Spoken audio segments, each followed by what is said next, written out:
Sometimes you learn the best things when you listen to podcasts. But you know that, right? I mean, you're listening to this podcast right now. Okay. But sometimes you do learn the best things when you listen to podcasts, as I do as well. And this episode was inspired by an episode on a podcast that I listen to. Hey there, and welcome to episode 225 of the Roadmap to Grow Your Business podcast, a show about helping you build a referable business. I'm your host, Stacey Brown Randall. Hey, if you're a member of my Growth by Referrals online program, current or previous, I want to make sure you're ready for 2023 with your referral plan built. Your referral plan to take care of your referral sources is key to continued referrals in 2023. And yes, my friends, it's less than 100 days to Christmas. You know we are starting to talk about next year in 2023. So in our time together, we're going to come up with your touch points, even the one that is an absolute must every year. Yes, and here's the best part. We'll make sure you have the language created to go along with each touch point. Because you know, you've got to plant those referral seeds correctly. So I want you to join me for a day and a half in December where we'll spend time on day one on all things referrals. We'll talk about referral sources. We'll talk about your referral plan, touch points, language, all the things you need to know to be ready to go for next year. And then on day two, we'll talk all things reverse goal setting. Details have been emailed to you. So check it out and plan to come join me. And speaking of reverse goal setting, if you're not a member of my Growth by Referrals program, but you want to learn my reverse goal setting process and hang out with me in December, then join me for an epic day. We will be getting ready for more than just 2023, hence the reversing part of my process, so you can have the best year ever. Early bird pricing is available through October 15th, so sign up now and reserve your seat. Just go to stacybrownrandall.com/goals. Okay, let's dive in. My good friend and Growth by Referrals client, Julie B., hosts a podcast called They Don't Teach This in Business School. And a while back, she did an episode on her core values. It struck a chord with me. Many moons ago, I sat down and created my values for my business. And her episode had me go hunting for the document where, of course, I had documented them. And guess what? I couldn't find it, which I'm a pretty organized person. So if you know me, you're like, oh boy, right? I'm a pretty organized person. So I was, well, let's just say, I would say I was a little annoyed, but it was probably slightly north of a little annoyed that I couldn't find it. But my gut tells me that document of my core values was lost when I upgraded last year to a new laptop. Not everything goes perfectly, does it, when technology is involved, even though it's supposed to make our life easier? Okay, I digress. So I decided there was no better time than the present to create a new list of core values. During this process, I did have a memory jolt to how one core value in particular was on the list the first time around and continues to be on the list now. But the truth is, I built these core values actually when my first business was in place. And if you guys know my story, you know that I had a business. I had an HR consulting firm that I ran for just over 4 years before it would actually fail. I would find myself back in a job, back in corporate America. And that really sucked. And after that, I was like, okay, so when I get out of here, how am I going to be successful? And so I had core values then that I kind of pulled forward when I started this company that I've had now going on almost a decade. But I'll be honest with you, I wrote them. I knew what they were at the time, but I never had them anywhere where they were like out. They didn't ever live as like the screensaver, to my desktop or my laptop. They weren't, printed and put up in my office somewhere, because the truth is I've moved offices 3 times since all of that. So I had an office, gave it up when we moved, and then had an office in an apartment when COVID was happening. And then we moved to our new house, and now I have my own, as you guys know, the little log cabin office, that the referral ninja studio, as my kids call it. And so I never had it reprinted and put up. It just wasn't something that was always up. And I'm not saying you have to, and I'm not saying I'm necessarily going to print out these new core values that I've created. But what I did notice as I was coming up with my new core values of kind of what I stand for and what my business stands for, what I did notice is that they've changed. Like in the, I don't know, what is this, like 17 years since probably the first time I sat down to do them, maybe 15 years since I sat down to do them the first time. They've changed. Some stay the same. So it was kind of interesting when I was writing them down and I was kind of figuring out my process for how I wanted to come up with my core values. And I think Julie, in her episode about core values on her podcast, They Don't Teach This in Business School, she actually gives a really good overview of the process she went through to create her core values. For the sake of time, I'm not going to go through that process for me. But I think that it's important to have core values for your business. And I think it's important to revisit them because that was the one thing I realized. I was like, oh, I'm sure I'll just be able to come up with the ones I had created before because they meant so much to me then.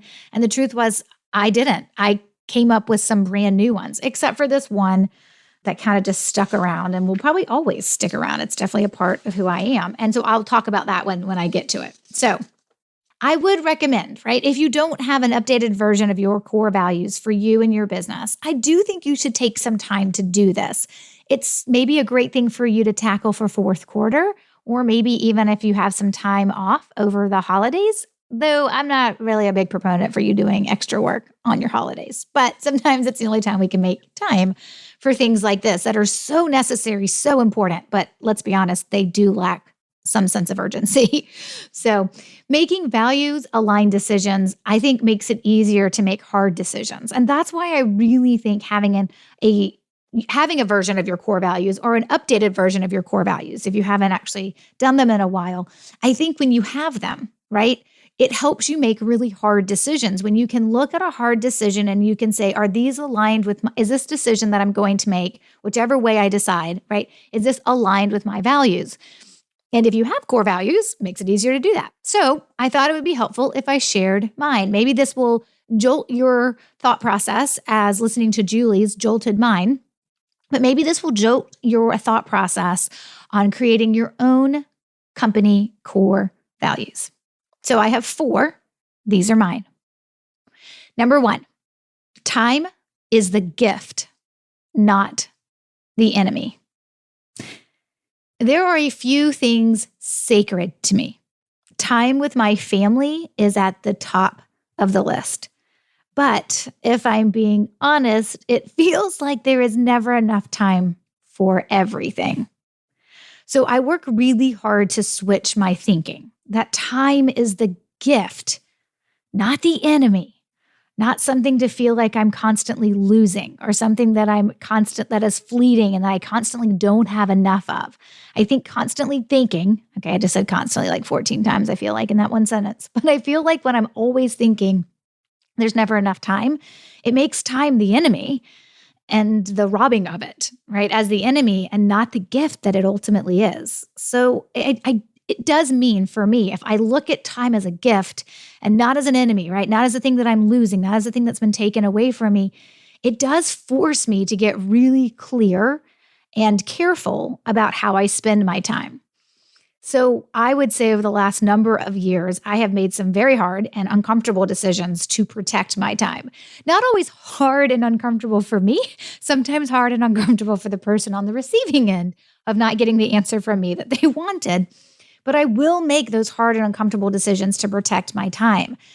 Here's one thing that I've learned is that I don't like looking at my calendar for the start of the day, or worse, I sometimes think even the start of the week, and feel like my day or my week has run over me before it's even started.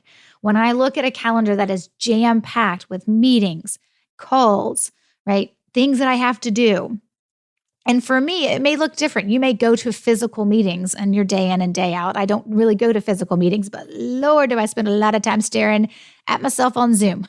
So, I think it's important for us to recognize that Because if I get up in the morning and I look at my day and I'm like, oh my gosh, will I survive this day? Because there's a lot of stuff on that calendar. Or I look at my week and I'm like, oh my gosh, I have to survive the week. I don't want to feel that way. Yes, will I feel that way sometimes? Of course, right? I mean, now that Mackenzie is full into the rehearsals for the middle school musical at her school and Jacob's baseball season, which, baseball's not till the spring, but whatever. It's like September, October, we're already playing. Like he's like full in 4 days, 5 days a week with baseball practice after school. It's a lot. So like some days my days just feel like I'm going to be run over once like 3 o'clock hits and I have to go do kid stuff. But the truth is, I have recognized as the owner of my business and as in control of how I run my business. And it doesn't mean I get to do everything I want to do, right? I mean, on some level, I need to be making my business work and be successful and be helpful, right, to the people that entrust their time, capacity, money, and resources to me to help. But I don't like looking at a calendar and feeling like, wow, the day's run over me and it hasn't even started, because I treasure a lot of blank space, like a lot. I have had virtual assistants in the past who've managed my calendar and they're like, you kind of make it really hard to schedule podcast interviews. And I'm like, I know, I'm sorry, because I treasure a lot of blank space. Which means when I'm deciding on a new offering for my business or maybe a promotion that I'm going to do, or even like I did last year, like actually changing the model for my business. So not just the newer offering, right, but changing the model. Like if you've listened to any podcast episodes from earlier this year, you know that I retired like 4 or 5 programs and I shifted the model of how my business really operates. Yes, I still have my signature online programs like Growth by Referrals and Referring Machines. And I still will go to conferences and speak and things like that. But my model, right, really now centers around building a referable business, my group coaching experience. And we're hitting our year anniversary, and it's been amazing with some amazing humans that have been in it and are now renewing and continuing to stay in it, which that means that it's good. When you have people who are like, yeah, no, I'm not leaving after my year is up. So it's good then. But when I'm deciding about offering something new, or why would I retire something, right? Like I did in the past with Goal Finishers Club, right? Or launching something like building a referable business, or just deciding if I'm going to take that coffee meeting and say yes to that coffee meeting or not. I remind myself that to feel like time is a gift and not the enemy, I need to make careful decisions on how I use my time. But folks, I do want you guys to know that this core value of time is the gift and not the enemy has been a journey, and one I have not always excelled at. One that sometimes I'm like, oh, looking back, that's not awesome. 20-year-old me and heck, even 30-year-old me wasn't great at this. It's taken me to a place now where all of that I've seen, it's allowed me to decide how I want to spend my time and ultimately how I want to make money. I mean, I think when you decide to start your own business, there's something you're good at doing, but how you offer it, like the services, the products, however you offer that is going to dictate on what your work world looks like. Do you want to offer everything one-to-one, or do you want to offer things one-to-many, or do you want to have a mix of that? And I have a mix of that because that's what lights me up, but that also is what protects my space and my time. Because I, again, don't like waking up in the morning, looking at my calendar and feeling like the day has already run over me. I will have days like that. I just don't want them to be the majority of my days. Okay, so that's my core value number 1, time is the gift, not the enemy. Here's another one. It doesn't really need as much of an explanation, I think, as the first one. I'll keep the rest of these a little on the shorter side, so I'm not, having you guys listen forever. Core value number 2, excellence over perfection. Now, I am a recovering perfectionist. If I were to tell you how many times I used to, and sometimes still catch myself rereading emails that I had written before I hit send, you would laugh. You'd be like, are you seriously rereading that email for the 4th time before you hit send? Hit send, right? You may have a grammatical error. Let it go. People will not think, that you're an idiot. But I struggled with perfectionism. I don't really know where it started in my life. I don't really know kind of if it was something that I felt like intrinsically I brought on myself, or extrinsically if it was kind of applied to me, if there was like a mishmash of those things. The truth is, though, I do know I am extrinsically motivated. Nothing lights me up more than someone to tell me like how much they appreciate me. It's true. When my clients or my students in my programs or my clients or my members inside BRB are like, oh my gosh, this is amazing. Thank you so much because you did this, this, and this. I'm like basking in it. I'm like, oh my gosh, this lights me up. This is why I want to get up in the morning. And so I know that I'm extrinsically motivated. I know people are probably like, maybe you shouldn't share that, Stacey, because it's better to be intrinsically motivated. But you know what? That's not how I was designed. It's not how I was made. It's something that I work on, right? Always driving to do and strive to do things for myself. But the truth is, I love knowing that what I'm doing helps people. But sometimes in the mix of that, I can get stuck in a place of wanting to make sure that what I am doing is perfect. And what I discovered long ago is that it's not about right? It is not about perfection, but it is about excellence. I want to be excellent for my clients. I want to produce excellent work. I want to give excellent advice. That doesn't mean I'm always going to hit the nail on the head every single time. And sometimes I will put something out that personally I think is above average, and my clients will be like, that is excellent. And I'm like, thank you, but right? But the goal is when I'm done with something, right? It's okay for it to be 80% and go. But if it does for my clients what it's supposed to do for them, and it is excellent, then it doesn't have to be perfect. And for those of you sitting there thinking, is there really a difference between excellence and perfectionism? Yes, there is definitely a difference between being perfectionist and trying to always be excellent. And I think you have to determine what your definition of that is, right? I know that mine they're not similar. My definition of being excellent does not look like being perfect and not trying to be a perfectionist. And that helps me make decisions when it's time to move forward and launch something that maybe isn't perfect, but is it excellent? And can you refine it over time and make it even more excellent? If the answer is yes, then we move. And I've noticed that even with building a referable business, like the changes that we're making to it or have been making to it once we hit like the 9-month mark, or maybe it's more like the 6-month mark, but the changes we started making is always making it better. And I'm always telling my BRB members, because I don't make changes that they don't know about. I'm like, okay, this is what I want to test. And I want to test it for 3 months. And I think this will make it better. This will make it more excellent. And they are always game, which is awesome. And I get feedback on it, whether or not something is better or not. Always improving, I think, is a really important core value to have. And for me, it's seeking excellence. It doesn't mean everything is excellent, and it is definitely not perfect, but I am seeking it. Okay, core value number 3. Do what you love so it's easy to care. This one's so big for me, right? You want to know what the worst feeling as a business owner is?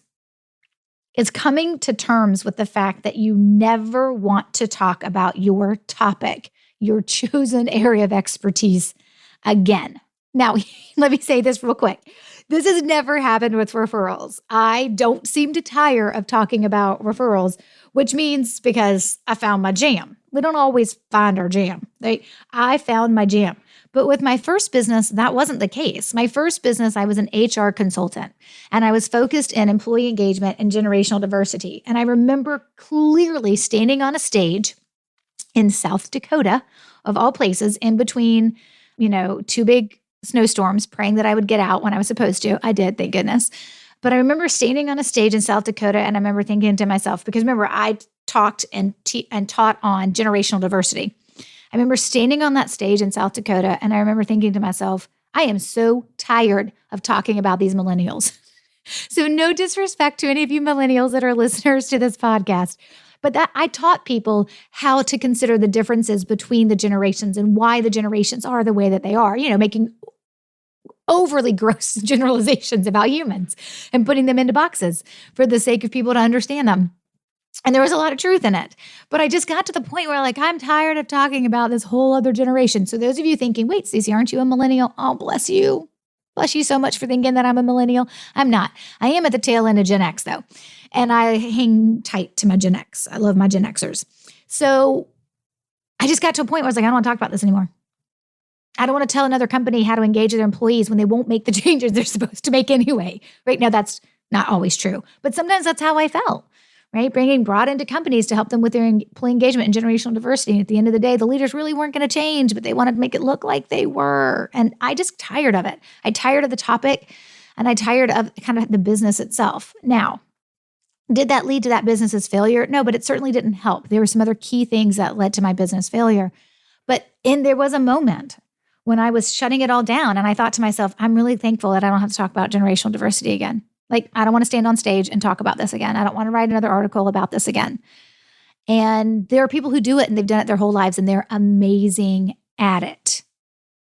It just wasn't for me. So finding your jam, right? Finding what you love so that you can continually care about it and continually want to get better at it. Like, I am always checking out research that comes out about referrals and about anything in the space of referrals and sales, right? I'm constantly like paying attention to like, what are people being taught and what are the tactics usually that I think are wrong. But anyways, story for another day.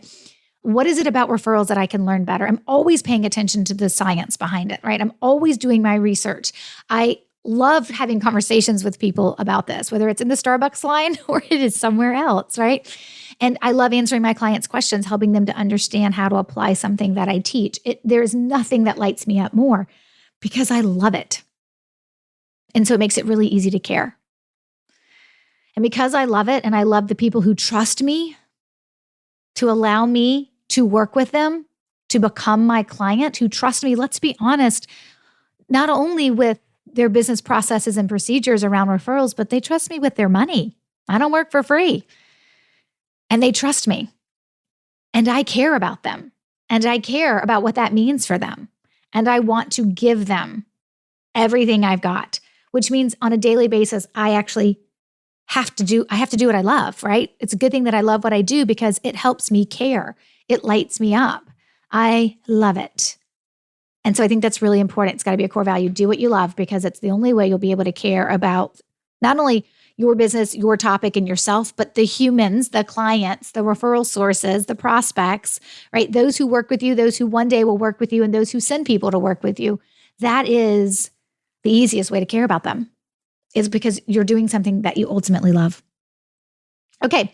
And my fourth core value. Wow, this episode went a little bit longer than I had anticipated. I thought, this will be a short one. It's just 4 core values. So let's wrap this up with core value number 4. And this is the one, as you can imagine, that stuck around from my first set of core values to this set of core values, of course, of what I can remember.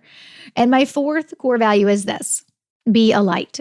It's no secret that I'm a Christian, but I'm not called to preach at you, and I'm not here to make anyone feel like they are not welcomed in my world if they are not a believer. Far, far from it, right? My job is to be a light by having all feel welcomed, no matter your faith. You're here not because you're actually going to get a Bible lesson, because I'm not really qualified for that, but you're here because you want to know how to grow your business and you want to do it from a referral perspective. And if you feel the light of Jesus that shines through me, hopefully most days, right? If you feel that, great, awesome. That's the real reason that I think I get to have a business at the end of the day, right? But that's not, I never want anyone to actually feel like you're not welcomed here or you can't learn from me if you're not. Like, that's crazy. That's ludicrous. Like, that's not my job. My job is to be a light, right? My faith is important to me. I don't shy away from talking about it. I also don't lecture on it or preach at you because that's not my job either. But it is about who I am. And I want all that come here to feel welcomed. And I want all to come here to feel like they can learn. I don't want anyone to come here and feel like they ever get preached at, which maybe you feel like that right this moment, but it's how I run my business.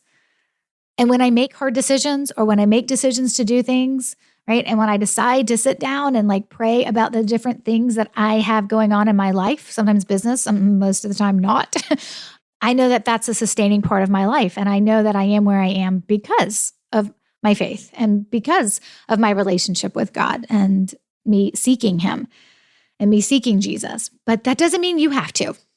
That's not what this is about.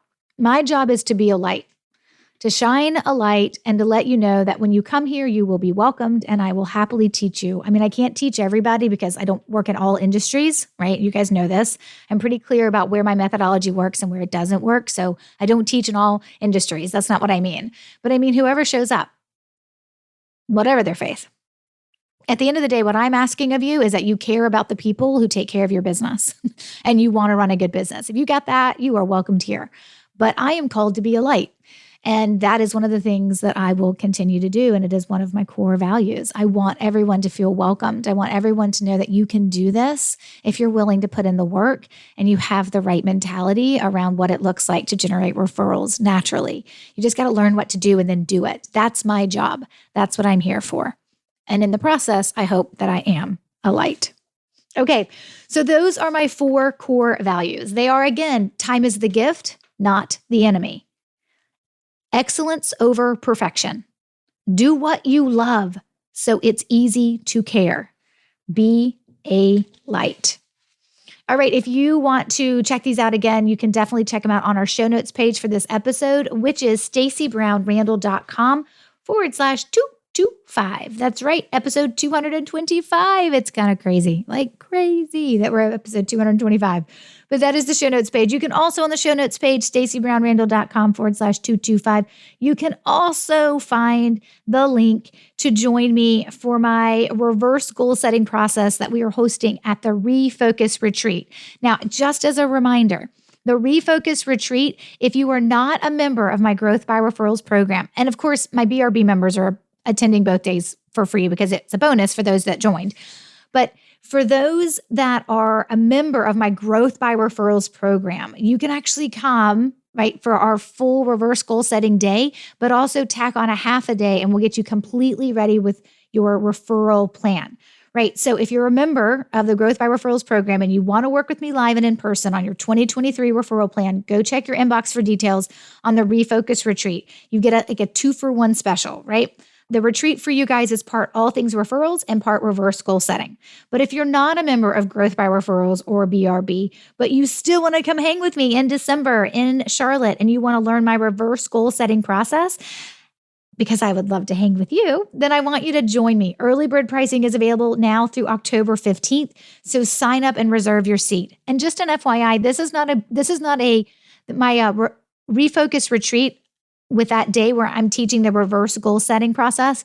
This is not like a ballroom full of people type of an event. This is a smaller event, 20, 30 people. We're keeping it small. We're keeping it intimate. So you do want to go ahead and reserve your seat. And if you are traveling into Charlotte for this, maybe extend your stay. Like come in and check out Charlotte Saturday and Sunday. If you've never been here, come in on Sunday and have Sunday to check out Charlotte and then join us on that Monday for the Refocus Retreat. Maybe tack on a day after too. Charlotte's a really cool city. We're going to be in the historic South End District, which is like a stone's throw outside of our uptown area. And it's just an incredible area. It's blossoming, it's growing. It's awesome. We're going to have so much fun standing there. And I take care of you the whole time you're there with me. Like from the minute you arrive with breakfast and snacks and lunches, and we're even ending the day with a champagne toast to say great job for 2022. And here we go, 2023. So I would love to have you join me. You just need to go to stacybrownrandall.com/goals and sign up.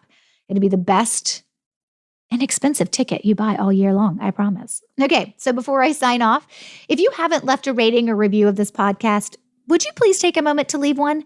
This show reaches more business owners just like you through the number of ratings and written reviews we have.